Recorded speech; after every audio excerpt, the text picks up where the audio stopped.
Hi, నా పేరు అనురాధ. ఇంతవరకు మీరు సబ్స్క్రైబ్ చేయకపోతే సబ్స్క్రైబ్ చేయండి.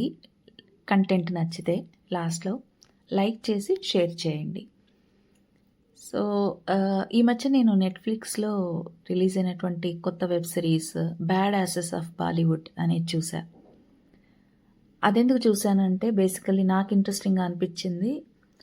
ఆర్యన్ ఖాన్ డైరెక్ట్ చేశాడు రాసి. ఆర్యన్ ఖాన్ షారుఖ్ ఖాన్, గౌరీ ఖాన్ వాళ్ళ అబ్బాయి. నేను ఇన్నేళ్ళు ఏమనుకున్నానంటే ఏదో ఒకరోజు ఆర్యన్ ఖాన్ హీరోగా ఒక సినిమా అనౌన్స్మెంట్ వస్తుంది అని అనుకున్నాను.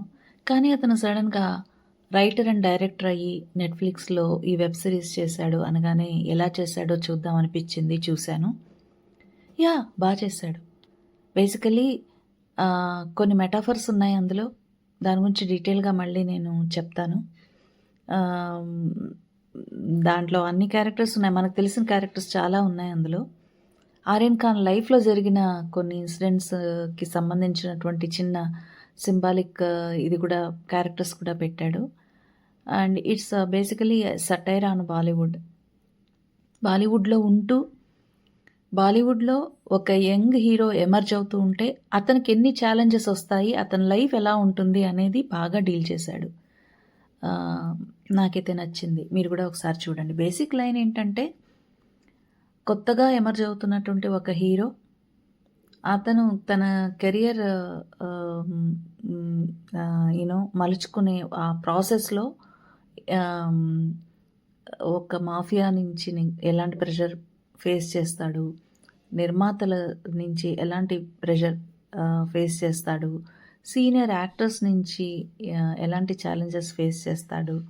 ఈ మొత్తంలో ఒక సీనియర్ హీరో కూతుర్ని ప్రేమించడం జరుగుతుంది. సో ఆ లవ్ సక్సెస్ చేసుకోవడానికి అతను ఎంత తాపత్రయపడతాడు, ఇవన్నీ ఉంటాయి. ఆ senior hero character Bobby Deol play చేశారు. చాలా బాగా చేశారు.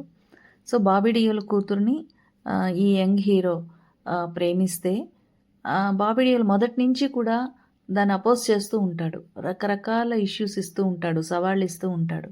ఇంకా లాస్ట్కి అమ్మాయి ఏం చేస్తుందంటే, నాన్న ఒప్పుకునేలా లేడు అని చెప్పి ఇంట్లోంచి లేచిపోయి అతన్ని చేసుకోవాలన్న స్టేజ్కి వచ్చేస్తుంది. అండ్ ఈ బాబీ డియోల్కి ఆ యంగ్ హీరోకి మధ్య ఒక 1-on-1 ఫైట్ కూడా జరుగుతుంది.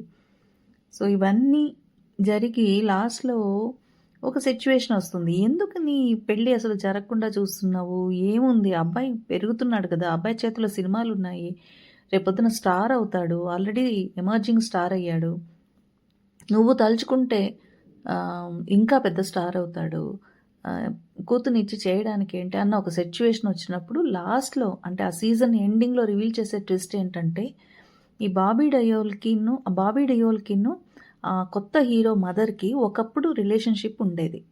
సో ఆ రిలేషన్షిప్ వల్ల పుట్టిన అబ్బాయే ఈ యంగ్ హీరో అనమాట. అంటే వాడు కూడా బాబీ డియోల్ కొడుకే. సో తన కొడుకు తన కూతురు ప్రేమించుకుంటుంటే ఏ తండ్రికైనా అది జరగకూడదు అనిపిస్తుంది కదా. మనం ఇలాంటి కథ చూసాము. తెలుగులో ఎప్పుడో శ్రీరంగనీతులు అని ఒక సినిమా వచ్చింది. అందులో ఇలాగే శ్రీదేవి తన సెకండ్ వైఫ్కి పుట్టిన కూతురు అనుకొని నాగేశ్వరరావు శ్రీదేవి పెళ్లి చేసుకుంటానది ఇది అంటే వద్దని సత్యనారాయణ అపోజ్ చేస్తూ ఉంటాడు. లాస్ట్కి ఆ అమ్మాయి శ్రీదేవి కాదు విజయశాంతి అని రివీల్ అవుతుంది. ఆ కూతురుని యాక్సెప్ట్ చేస్తారు. అలాగే ఆ మధ్య మలయాళంలో సోలో అనే ఒక సినిమా వచ్చింది. తెలుగు వర్షన్ నేను రాశాను నా హస్బెండ్తో కలిసి. దాంట్లో కూడా ఒక కథ ఏంటంటే, దుల్కర్ సల్మాన్ అనేవాడు ఒక అమ్మాయిని ప్రేమిస్తాడు. అంటే ఫ్యామిలీ ఫ్రెండ్స్ వాళ్ళు బేసికల్లీ.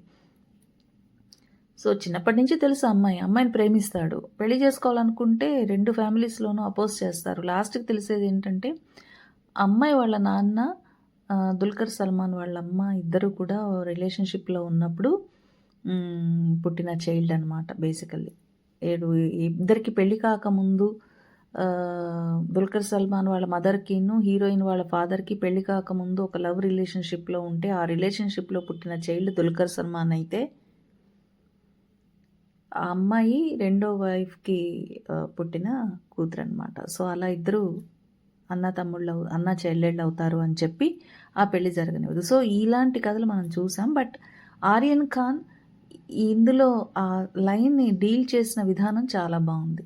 నాకైతే నచ్చింది. ఒకసారి చూడండి. బాలీవుడ్‌లో ఎలాంటి పాలిటిక్స్ ఉంటాయనేది కూడా బా చూపించాడు. సో, ఇందులో నాకు ఇంట్రెస్టింగ్‌గా అనిపించిన ఇంకో విషయం అండ్ ప్రౌడ్‌గా ఫీల్ అయింది ఇంకోటి ఏంటంటే, ఫస్ట్ ఎపిసోడ్‌లోనే వస్తుంది ఒక సీన్. 'రణ్వీర్ సింగ్' అనేవాడు పార్టీకొస్తాడు. యంగ్ హీరో సినిమా హిట్ అవుతుంది. ఆ ప్రొడ్యూసర్ పార్టీ త్రో చేస్తాడు. సో, బాలీవుడ్‌లో ఉన్న స్టార్ వార్స్ అందరూ ఆ పార్టీకొస్తారు. ఇదంతా సెటప్. దీనికి పార్టీకి 'రణ్వీర్ సింగ్' ఒక ఒక కాలికి ఫుల్ కట్టుతో, ఒక వాకింగ్ స్టిక్‌తో అసలు కుంటుకుంటూ వచ్చి అలా నిలబడేసరికి కరణ్ జోహర్ చూస్తాడు.